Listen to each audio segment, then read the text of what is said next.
Welcome to my YouTube channel, Sanjeev Kumar Singh. And today we are going to discuss about the notification issued by Union Bank of India.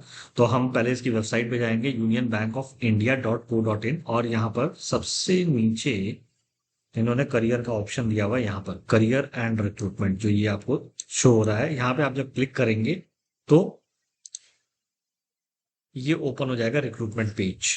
और जब ये recruitment page आपका open होगा तो यहाँ पर जो पहला जो नोटिफिकेशन है ये है स्पेशलिस्ट ऑफिसर का, जो अभी 30 अप्रैल 2025 को इशू किया। तो आप इस नोटिफिकेशन पे क्लिक करके इसको ओपन कर सकते हैं और यहाँ पे उसकी डिटेल्ड एडवर्टीजमेंट देख सकते हैं। तो ये जो है यूनियन बैंक ऑफ इंडिया का जो स्पेशलिस्ट ऑफिसर का रिक्रूटमेंट आया है, इसमें इन्होंने दो पोस्ट निकाला है, एक assistant manager credit and assistant manager for IT. इनका जो स्केल है वो भी इन्होंने स्पेसिफाई कर दिया। वैकेंसीज 250 इन ईच कैटेगरी, मतलब टोटल 500 वैकेंसीज आई हुई हैं। तो this is also a golden opportunity to apply here. और जो बेसिक पे स्केल है उसके अलावा इन्होंने जो पॉइंट दिया है, that is special allowances, dearness allowances and other allowances will be payable as per the prevailing rules. चलिए आगे इसमें देखते हैं। वैकेंसीज कैटेगरी वाइज इन्होंने स्पेसिफाई किया हुआ है। तो SC ST OBC EWS UR and total, इसके अलावा जो हॉरिजॉन्टल जो दिया जाता है reservation for the person with disability, वो भी इन्होंने स्पेसिफाई किया है for the visually impaired, hearing impaired and other details यहाँ पे इन्होंने दे दिया है। फिर जो शेड्यूल है, इन्होंने टाइमिंग स्पेसिफाई कर दिया है। 30 अप्रैल 2025 से आपका ऑनलाइन एप्लीकेशन स्टार्ट हो जाएगा और लास्ट डेट है वो 20th में है, मतलब 20 दिन का, 21 दिन का समय इन्होंने दिया है आपको अप्लाई करने के लिए। जो एलिजिबिलिटी क्राइटेरिया है वो इन्होंने आगे चल करके स्पेसिफाई किया हुआ है, तो उसको हम देख सकते हैं। ये बहुत ही डिटेल्ड वे में इसको स्पेसिफाई किया है। Post code, name of the post, then आपका मैक्सिमम और मिनिमम एज क्या होना चाहिए इस पोस्ट को अप्लाई करने के लिए, आपके पास क्या क्वालिफिकेशंस होनी चाहिए वो स्पेसिफाई कर दिया है, एंड देन आपका वर्क एक्सपीरियंस क्या होना चाहिए ये स्पेसिफाई किया हुआ है। तो दोनों पोस्ट के लिए इन्होंने बहुत ही क्लियरली चीजों को मेंशन किया हुआ है। एज ऑलमोस्ट दोनों में सेम ही है। क्वालिफिकेशन और वर्क एक्सपीरियंस का जो हो सकता है डिफरेंस इसमें दिया हुआ है। तो इसको आप देख लीजिएगा, जिसके लिए आप एलिजिबल हैं उसमें आप अप्लाई कर दीजिए। जो भी एब्रिविएशन इसके अंदर यूज किए गए हैं उसका फुल फॉर्म नीचे दिया गया है, तो आप उसको क्लेरिफाई कर सकते हैं। अब आते हैं cut off eligibility for the age. तो 1/4/2025 को इन्होंने कट ऑफ डेट दे दिया है आपकी एज को डिसाइड करने के लिए, कि आपका जो मिनिमम एज होना चाहिए या मैक्सिमम एज होना चाहिए वो इस डेट पे फुलफिल होना चाहिए। दूसरा, वो एजुकेशन क्वालिफिकेशन के लिए इन्होंने 20/5/2025 को कट ऑफ डेट दे दिया है, मतलब इस समय आपके पास वो एजुकेशन क्वालिफिकेशन जो आप रिफ्लेक्ट कर रहे हैं वो आपके पास होनी चाहिए। और ये जो डेट है बेसिकली ये last date of the application form है। जो ओबीसी कैटेगरी है और जो क्रीमी लेयर के अंडर आते हैं और जिनकी जो जगह है वो सेंट्रल लिस्ट में नहीं है, तो उनको ओबीसी का रिजर्वेशन नहीं मिलेगा। मतलब आपका नॉन क्रीमी लेयर का होना और जो सेंट्रल लिस्ट होती है उसमें आपकी जो कैटेगरी है वो मेंशन होनी चाहिए, तभी आप एलिजिबल हो पाएंगे। फिर इन्होंने जो कट ऑफ डेट दिया हुआ है पोस्ट क्वालिफिकेशन के लिए, उसका जो लास्ट डेट है दैट इज 20 मई 2025 को इन्होंने स्पेसिफाई कर दिया है। Only the full-time experience as a permanent oblique full-time employee where employer-employer relation exists after acquiring the education qualification notified for eligibility will be considered. The candidate have to prove of the claim work experience, मतलब अगर आप work experience अपना reflect कर रहे हैं तो आपके पास एक सफिशिएंट प्रूफ होना चाहिए। विदाउट प्रूफ के वो कंसिडर नहीं करेंगे। और जो एक्सपीरियंस सर्टिफिकेट है वो एज पर एनेक्सर 2 आपका होना चाहिए। जो अगर आप कॉपी लेके आते हैं अपने अपॉइंटमेंट लेटर का, सैलरी सर्टिफिकेट, पे स्लिप की हम यहाँ पे काम करते थे, वर्क एक्सपीरियंस सर्टिफिकेट नहीं लेके आते हैं तो वो कंसिडरेबल नहीं होगा।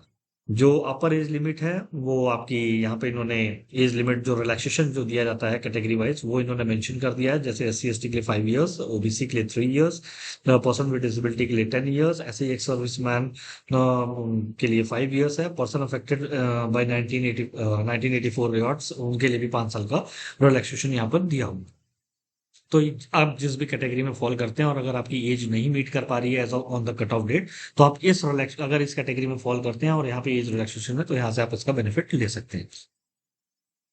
फिर reservation for the person with disability यहाँ पे दिया हुआ है as per the RPWD act 2016 के तहत। तो और उसमें बता दिया गया है कि जो बेंचमार्क डिसेबिलिटी होती है वो 40% से कम नहीं होनी चाहिए। 40% या उससे ज्यादा होगी तो ही आप इस कैटेगरी के अंदर फॉल करेंगे और आपके पास एक सर्टिफिकेट होना चाहिए which is issued by the medical board of the government hospital.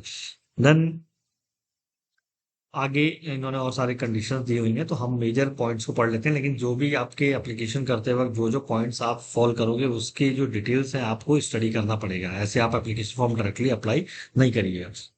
Next is the probation period. तो जो सेलेक्टेड कैंडिडेट होंगे उनको 2 साल तक का प्रोबेशन पीरियड रहेगा जिस डेट से वो ज्वाइन करेंगे। बॉन्ड आपको फिल करना पड़ेगा 2.5 लाख रुपए का, और minimum for the minimum period of 3 years, मतलब 3 साल से पहले अगर आप जॉब छोड़ के जाते हैं तो उस सिचुएशन में आपको 2,50,000 रुपीज आपको पे करना पड़ेगा बैंक को। सिलेक्शन प्रोसेस जो है वो आपका ऑनलाइन एग्जामिनेशन फॉर्म और group discussion, screening of the application and personal interview, इन सब का कॉम्बिनेशन है बेसिकली। और इन्होंने आगे भी बताया हुआ है कि अगर कोई चीज नहीं होती है तो किस तरीके से हम सिलेक्शन करेंगे। जो स्ट्रक्चर ऑफ एग्जामिनेशन है उसके अंदर आपका जो क्वांटिटेटिव एप्टीट्यूड है उसमें 25 क्वेश्चन आएंगे, रीजनिंग में 25 है, इंग्लिश में 25 है, एंड ऐसे ही प्रोफेशनल जो नॉलेज है रेलेवेंट टू द पोस्ट वो 75 क्वेश्चन है उससे रिलेटेड। तो टोटल आपके 150 क्वेश्चन होंगे, जो मैक्सिमम मार्क्स होगा वो 225 होगा। ड्यूरेशन आपका जो पार्ट 1 है उसके लिए 75 मिनट्स दिया गया है, पार्ट 2 के लिए 75 मिनट, तो टोटल आपका 150 मिनट्स का एग्जाम होना है ये। इसके बाद इन्होंने नेगेटिव मार्किंग यहाँ पर दी हुई है, that is 25% of the marks आपको गलत जवाब देने पे डिडक्ट किए जाएंगे। और ग्रुप डिस्कशन के अंदर इन्होंने बता दिया है कि ग्रुप डिस्कशन जो होगा वो मैक्सिमम 50 नंबर का होगा, और उसमें आपको 25 नंबर लाने पड़ेंगे अनरिजर्व्ड एंड ईडब्ल्यूएस कैटेगरी को, and for the reserve category they have to secure 22.5 minimum आपको लाना है ये। पर्सनल इंटरव्यू भी जब होगा तो उसमें भी इन्होंने बताया कि हम उसको मेरिट लिस्ट हम जो बनाएंगे वो डिसेंडिंग ऑर्डर बनाएंगे, जो भी आपने ऑनलाइन एग्जामिनेशन में मार्क्स ऑब्टेन किया होगा कैटेगरी वाइज। फिर इन्होंने बताया जो पर्सनल इंटरव्यू है 50 मार्क्स का होगा, जो आपके जो डोमेन है उससे रिलेटेड आपसे सवाल पूछा जाएगा। देन उसके बाद आपके clarity of thought, quality of leadership, extra curricular activities, hobbies, general demand behaviour, communication skills, suitability for post, ये सारी चीजें वो लोग जज करेंगे। 50 मार्क्स का होगा जिसमें आपको 25 मार्क्स लेकर के आने पड़ेंगे for the unreserved and EWS category, and 22.5 marks for the reserve categories. जो ये कैंडिडेट को कॉल करेंगे फॉर द पर्सनल इंटरव्यू के लिए तो वो होगा 1:3 रेशियो। लेकिन आगे ये कह भी रहे हैं कि बैंक इसको मॉडिफाई कर सकता है इस रेशियो को, ये उनके पास ये डिस्क्रिप्शन है। सो फाइनल सिलेक्शन के बारे में बता रहे हैं कि अगर ऑनलाइन एग्जामिनेशन और पर्सनल इंटरव्यू केवल होता है तो इसके बेस पर ही वो मेरिट को फॉर्म करेंगे। अगर ऑनलाइन एग्जामिनेशन नहीं होता है, नॉट कंडक्टेड, एंड केवल पर्सनल इंटरव्यू कंडक्ट होता है तो पर्सनल इंटरव्यू के बेस पर मेरिट लिस्ट तैयार की जाएगी। अगर ऑनलाइन एग्जाम नहीं होता है, केवल जीडी और पर्सनल इंटरव्यू के बेसिस पर वो अपना आपको टेस्ट करते हैं तो उसके बेसिस पे आपका मेरिट लिस्ट बनाया जाएगा। देन आगे इन्होंने एग्जामिनेशन सेंटर को स्पेसिफाई कर दिया, तो जो आपके सबसे नजदीक हो, जो पास पड़े, वहां का आप सेंटर आप ले सकते हैं। फिर उन्होंने बोला कि जो कैंडिडेट जनरली ये person with disability visually impaired के लिए होता है, ये फैसिलिटी देती है हर एक गवर्नमेंट को देना ही, जो भी गवर्नमेंट इंस्टीट्यूशन है उनको देना ही पड़ता है, इवन प्राइवेट इंस्टीट्यूशन को भी देना पड़ता है ये, कि स्काइबर की फैसिलिटी देनी पड़ती है। तो इन्होंने कहा कि जब भी आप फॉर्म को डाउनलोड करेंगे और आपने एप्लीकेशन करते वक्त आपने बता रखा होगा कि मुझे स्काइप की जरूरत पड़ेगी at the time of examination, तो जब आप डाउनलोड करेंगे अपना एग्जामिनेशन कॉल लेटर तब उसमें जो स्काइबर होगा उसकी डिटेल्स आप इसके अंदर फिल कर देंगे।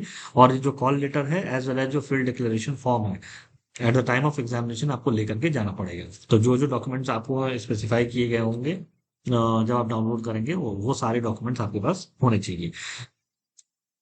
इन्होंने लिस्ट ऑफ डॉक्यूमेंट बता दिया है कि जब इंटरव्यू के टाइम पे बुलाया जाएगा तो आपको ये सारे डॉक्यूमेंट्स लेकर के जाने होंगे जो भी आपसे रेलेवेंट होंगे। तो ये सारी चीजें आप स्टडी कर लीजिएगा, फिलहाल अभी फॉर्म भरिए, और जब ये नोटिफिकेशन आपके पास होना चाहिए जरूरी है, क्योंकि क्योंकि ये सारी चीजें इसके अंदर स्पेसिफाई हैं और ये मान लिया जाएगा कि आप इसको पढ़ करके आ रहे हैं। देन करियर, इन्होंने करियर इन द बैंक बता दिया है कि क्या चीजें होंगी आपको।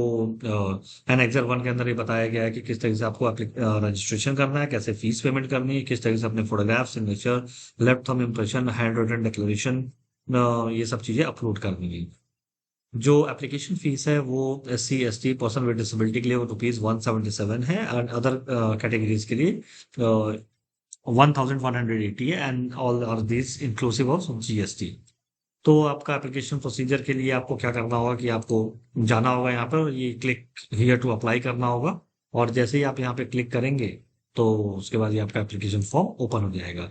तो उसके बाद से आपको यहाँ पे अपना रजिस्ट्रेशन करना पड़ेगा। सेव एंड नेक्स्ट करिए, अपना रजिस्ट्रेशन कंप्लीट करिए, फिर अपने पेमेंट करिए एंड सबमिट करिए। फीस पेमेंट करने के लिए सारी चीजों को इन्होंने बहुत क्लियरली स्पेसिफाई कर दिया है कि कोई भी इशू अगर आपको आता है तो आप उस समय इनको देख करके और अपने जो भी क्वेरीज हैं उसको रिजॉल्व कर सकते हैं। आगे इन्होंने application for the serving employees, जो भी यूनियन बैंक के एम्प्लॉयज हैं अगर इस फॉर्म को अप्लाई कर रहे हैं और अगर उनका सिलेक्शन हो जाता है तो जो उनकी करंट पोजीशन होगी उससे उनको रेजिग्नेशन देना होगा और वो रीज्वाइन करेंगे सर्विस को अफ्रेश। फिर इन्होंने कुछ अपने जनरल इंस्ट्रक्शंस दिए हुए हैं जो आप इस जगह पे जाकर के, जो मैंने स्टार्टिंग में ही आपको बताया था कि आप union bank of India .co.in पे जाइए, वहाँ रिक्रूटमेंट पब्लिक करियर के अंदर आप क्लिक करिए, वहाँ पे ये सारी आपको डिटेल्स मिल जाएंगी। ये बेसिकली यहाँ की बात कर रहे हैं इन दोनों चीजों की। इसके बाद आपको देखिए ईमेल आईडी और आपको फोन नंबर हमेशा आपको करेक्ट करना है, क्योंकि जो मोड ऑफ कम्युनिकेशन होगा इनका वो ईमेल पर ही होगा और क्या कहते हैं आपके मोबाइल नंबर पे ही आपको इन्फॉर्मेशन दी जाएंगी। तो ये सारी चीजें इन्होंने डिटेल्स आपको यहाँ पे दिया हुआ है और आप इसको ध्यान से सारी चीजों को पढ़ लीजिए किस तरीके से वहां पे जाने के बाद आपका ये सब आइरिस स्कैन, बायोमेट्रिक डेटा क्या होगा, डॉक्यूमेंट आपको क्या क्या प्रोड्यूस करने पड़ेंगे, मतलब जो भी आइडेंटिटी कार्ड आप अपने फिल करेंगे एग्जामिनेशन एप्लीकेशन फॉर्म के अंदर, वही आप अपने एग्जामिनेशन सेंटर पे डॉक्यूमेंट लेकर के जरूर जाइएगा। तो ये इन्होंने डिटेल्स दे दी। डिटेल्स देने के बाद से इन्होंने एनेक्सर भी यहाँ पे स्पेसिफाई कर दिया है। ये सारे कि किस तरीके से एनेक्सर 1 में इन्होंने बता दिया फोटो इमेज कैसे होनी चाहिए, आपका फोटो कैसे कैप्चर होना चाहिए, क्या डूज एंड डोंट्स हैं, सिग्नेचर कैसे किस तरीके से होना चाहिए, thumb impression, hand written declaration. तो ये सारी चीजें इन्होंने बहुत डिटेल्ड में दिया हुआ है। तो कोई भी इशू आए तो पहले आप नोटिफिकेशन को रेफर करिए।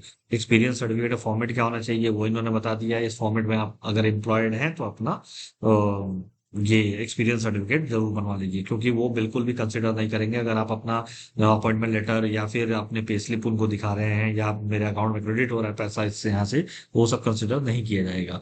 एनेक्सर 3 जो कि SC ST के लिए जो फॉर्मेट होता है वो आप जो गवर्नमेंट इशू करती है वो आप उसका इस्तेमाल कर सकते हैं। वो सिमिलर वो सेम फॉर्मेट ही इन्होंने यहाँ पे दिया हुआ है। ये डिसेबिलिटी सर्टिफिकेट के लिए मेडिकल अथॉरिटीज इस्तेमाल करती हैं, वो इसी फॉर्मेट में ही आपको इशू करते हैं वो लोग। तो ये आप देख लीजिए सारे टेम्पलेट्स वगैरह दिए हुए हैं।